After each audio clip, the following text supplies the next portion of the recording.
How to export your video in 4K using VN Editor without losing quality.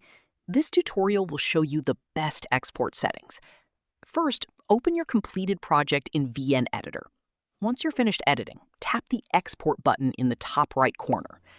Now switch to the manual export settings if they're available. For resolution, select 4K, 3840 by 2160. If you don't see the 4K option, your original video may not have been recorded in 4K, or your device may not support 4K export. Matching the export resolution to your original footage usually gives the best results. Next, choose the frame rate.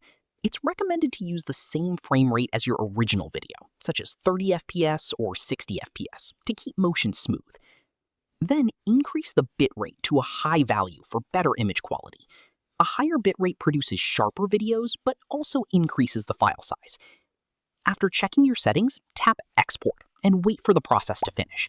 Avoid closing the app until the export is complete to prevent any issues. That's it. Your video will be exported in the highest quality available with your selected settings.